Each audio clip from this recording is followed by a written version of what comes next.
Good afternoon, everyone.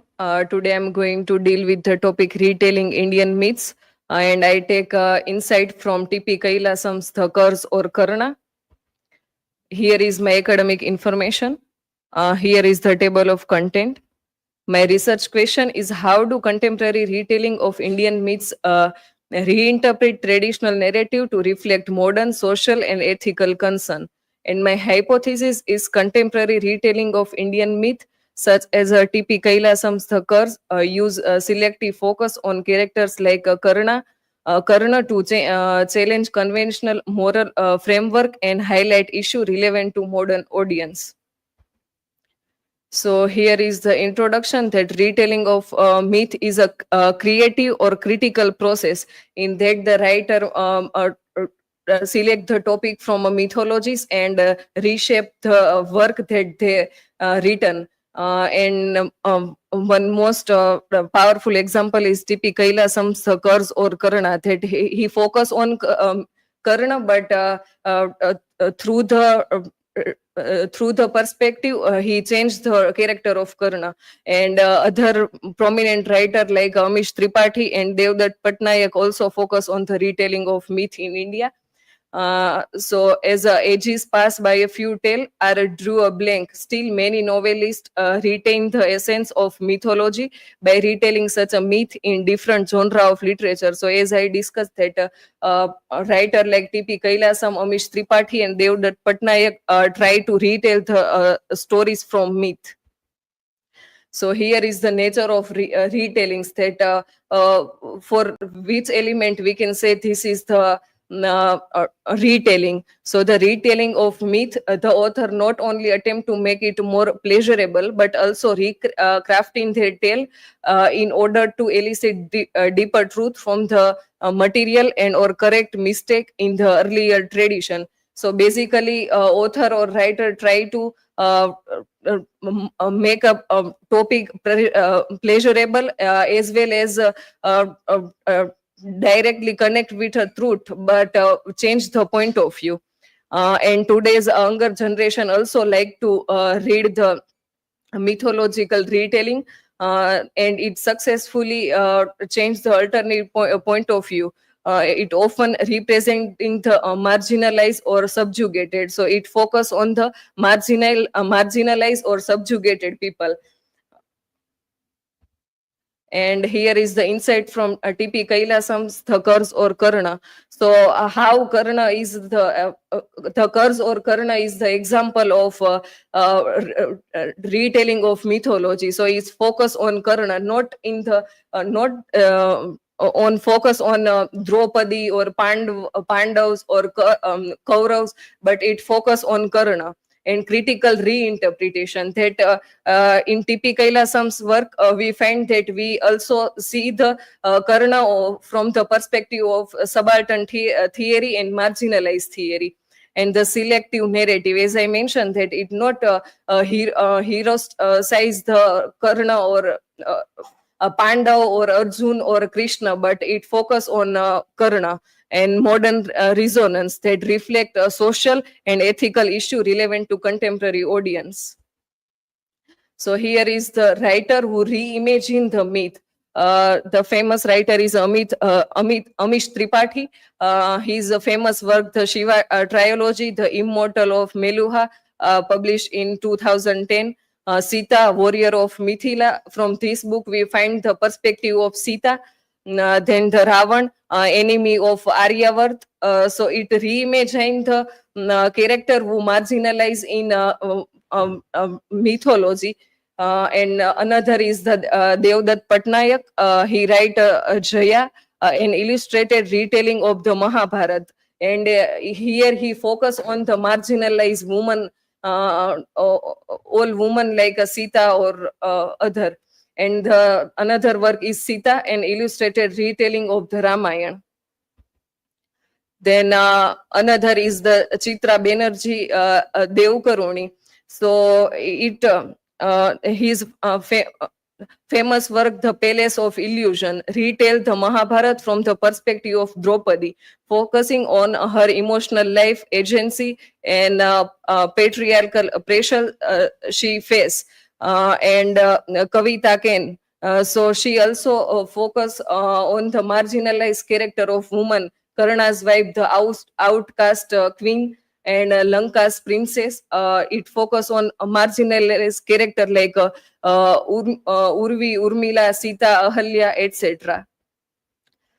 Then we have a question that what is the importance of retelling and how it work in the contemporary time. So during the Indian freedom movement, the retelling of myth play a significant role, and it particularly in imaging the Indian nation in Akhand Bharat with a distinctive culture, history, and identity. And also it enact the cultural bond in different caste and class and religion also. Further, by retelling the myth from the perspective of marginalized, whether in term of caste or gender, the divine and human are brought in a same plane, and breaking the wall of their separate compartments. That's how we find the importance of retelling. And another is the mobilizing people of all caste and tribe. So in mythology we find that they do the discrimination between two class, but here we find if it is a Sutputra Karna or a son of King Arjun, both on the same level. The retelling of myth provide the children a window to the past. For example, Anand Nilkant Asur, a tale of Venkish, it focus on the character of Ravan, and tell the story from the perspective of Ravan.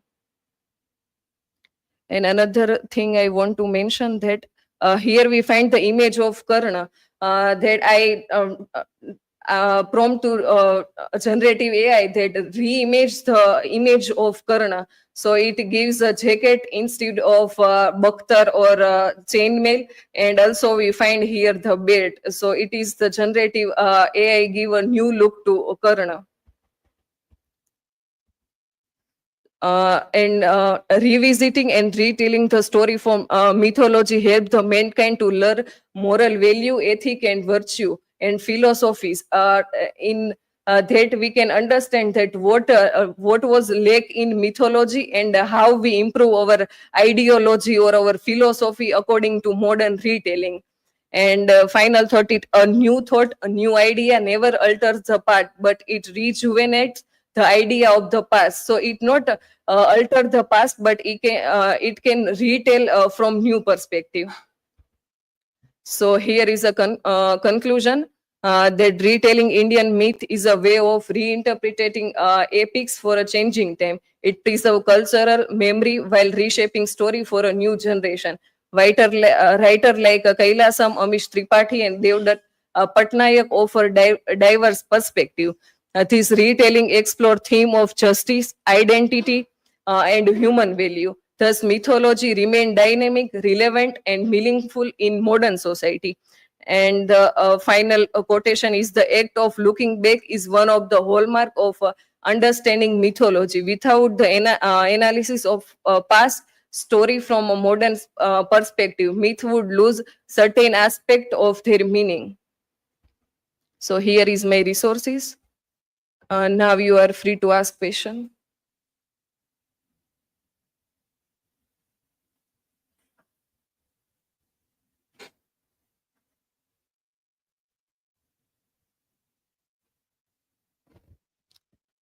My question is, how does different perspective on the mythology contribute to the deeper understanding of human value and moral dilemmas? So when we read the writer of a retelling of myth, so we find that what difference they make in the current book that not mentioned in mythology. So we can compare both the text and finalize that what was a lack, what character marginalized in mythology, and what character are heroicized in modern work. So that's how we find mythology contribute to a deeper understanding of human value from a different perspective.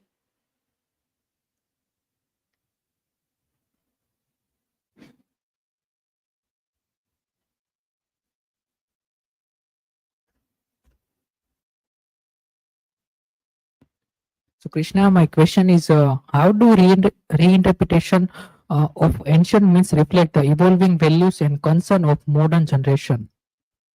So when we talk about evolving value, so we first in our mind come that the feminist or subaltern theory, these are the modern or evolving concept of modern time. So all the writer try to feed their work in the feminist perspective or subaltern theory, or talk about marginalized people. So that's how ancient myth reflect the evolving value and give us space to think morally and ideologically. Thank you, everyone. This is from my side.